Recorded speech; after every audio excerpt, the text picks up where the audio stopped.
Alright, we have a question about traders. If you don't already, you should be investing in some exchange traded funds. Set yourself up for your future. Anyway, here we have a model that the number of traders is increasing, right? So more and more people are trading in the stock exchange or whatever they're trading. They could be trading food, I don't know. Anyway, so initially there were 1,000 people on some day, and then T days after, the number of traders can be modeled by this equation. Alright, and the question asks, how many days will it take for the rate of change of the number of traders to be equal to 14,400 per day? So alarm bells ringing, rate of change.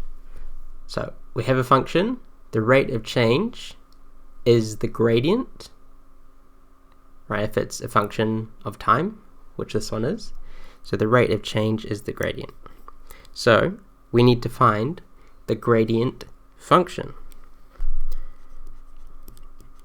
So taking the derivative of n, right, the derivative of 1,000, a constant, is 0.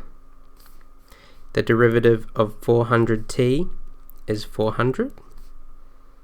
Right, the derivative of any constant times the variable you're differentiating is just the constant, right? It is the gradient. The derivative of 100t squared, take the power of 2, multiply it out the front, plus 200, and then subtract 1 from the power, which would leave us t to the power of 1. And of course, we don't need to write the 0. So that is our gradient function. Cool. So this tells us the gradient at any given time.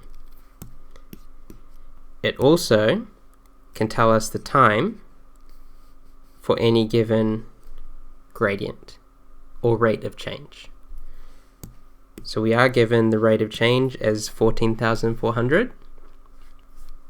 So the rate of change, 14,400, equals our gradient function, 400 plus 200t. And notice now we have one equation and we can solve for t. So subtracting 400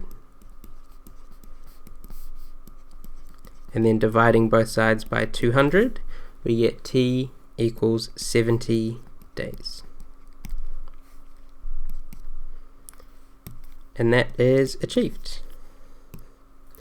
So just briefly going over this one again, the first thing that stood out was the word rate of change.